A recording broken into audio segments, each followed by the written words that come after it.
우리는 어찌 보면 강물에 튕겨져 나와 무트로 나와 있는 사람입니다. 강물은 빠른 속도로 흐르죠. 사람들은 그 빠른 유속의 강물을 타고 큰 바다로 갑니다. 그런데 우리는 각자의 이유로 강물에서 튕겨져 무트로 나와 있습니다. 무트는 움직임이 없습니다. 더 괴로운 건 빠른 유속으로 가는 그 친구들이 부럽고, 그것보다 더 괴로운 건 그 강물이 너무 빠르게만 보여 뛰어들기가 겁이 난다는 거예요. 우린 학생이었습니다. 직장인이었어요.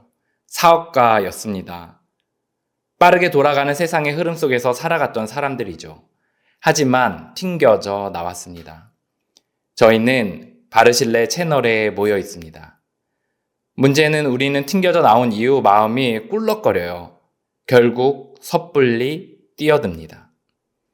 요새는 유튜브 시대예요. 유튜브에 많은 채널 영상이 질비합니다. 그런 영상 중에 이런 영상이 있어요. 왜 안 돼? 하면 할 수 있어. 나도 됐으니 너도 할 수 있어. 지금 당장 하나라도 해봐. 우리는 돈을 하루아침에 많이 번 사람들을 보고, 직장에서 성공한 사람들을 보고, 한때 우리처럼 어려웠지만 극복한 사람들을 보며 마음이 뜨거워집니다. 그래서 섣불리 뛰어듭니다. 여기서 무서운 게 있어요. 아무하고도 상의하지 않고 나가요. 주변에서 만류하는데도 나가요. 나가서 그 빠른 유속의 강물을 이겨낼 힘이 없는데도 나가요. 우리는 과거처럼 할 수 있을 거라 생각하고 강물에 들어갔다가 엉거주춤해서 오히려 그 강물을 타고 가는 다른 사람들의 앞길만 막는 일을 하곤 합니다. 한국 교회 이야기를 좀 해보려고 그래요. 한국 교회에서 80년, 90년대에 선교를 보내려고 애를 많이 썼습니다. 그래서 하겠다고 하는 사람들을 선교지에 장기, 단기로 마구 보냈어요. 그 중에는 장기로 체류하는 이들이 생겼습니다. 나중 돼서 어떻게 됐는지 아세요? 훈련이 안 되어 있으니 오히려 현지인들에게 상처를 주는 거예요. 훈련이 안 되어 있으니 선교사들끼리 싸우는 거예요. 훈련이 안 되어 있으니 가정을 제대로 꾸리지 못해 집안이 풍지박산 나곤 했습니다. 선교지의 가장 큰 적은 선교사라는 말이 있을 정도로 선교지의 풍토가 이상하게 되었습니다. 아직 훈련이 되지 않은 사람이 신과 공동체와 리더의 동의를 거치지 않고서 뭔가 뛰어드는 건 내 마음대로 살겠다는 의지의 표현이며 나와 남에게 해를 끼치겠다는 의사 표현입니다. 그러면 이렇게 물을 수 있어요. 그럼 언제 일하나요? 언제 다시 빠른 유속의 강물에 뛰어들어 남들처럼 살 수 있나요? 일도 하고 돈도 벌고 사역도 하며 세상에 기여할 수 있나요? 적어도 두 가지 조건이 만족되어야 합니다.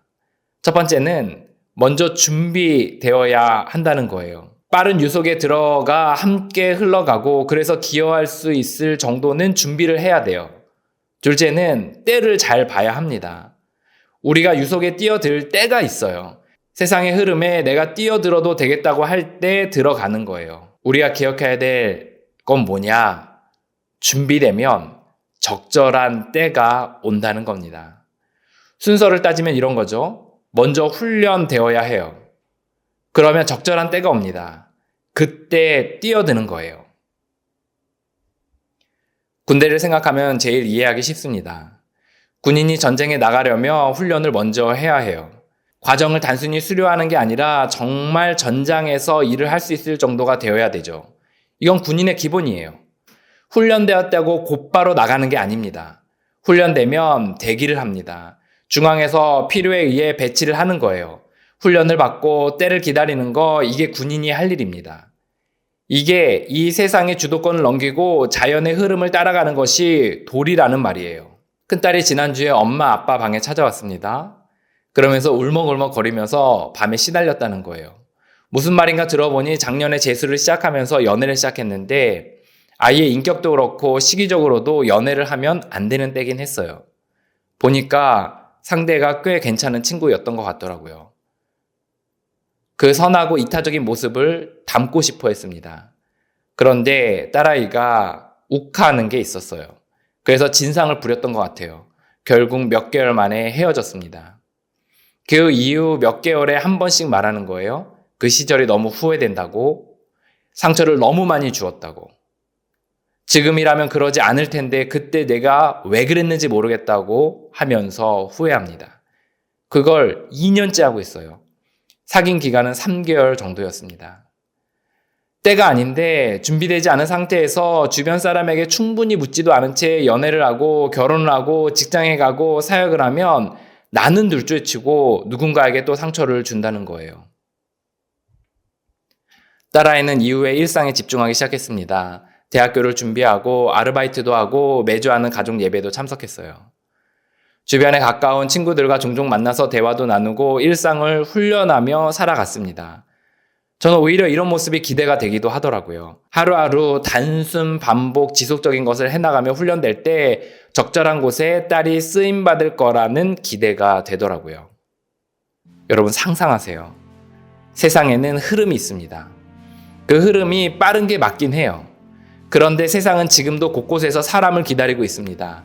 자기들과 함께 신나게 일할 사람, 지낼 사람을 기다리고 있어요. 여러분이 그 사람이 되지 말라는 법이 없습니다. 그러면 우리가 할 건 지금 뛰어드는 게 아니에요. 훈련하는 데 시간을 보내는 거예요. 훈련 받을 수 있는 곳을 찾고 훈련에 집중해 보십시오. 어느 정도 시간이 지나면 빠른 유속의 강물에 충분히 뛰어들 수 있겠다는 생각이 올 때가 있습니다.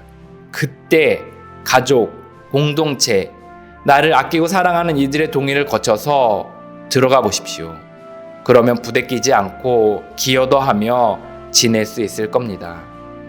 여러분, 기억하세요. 훈련이 먼저입니다.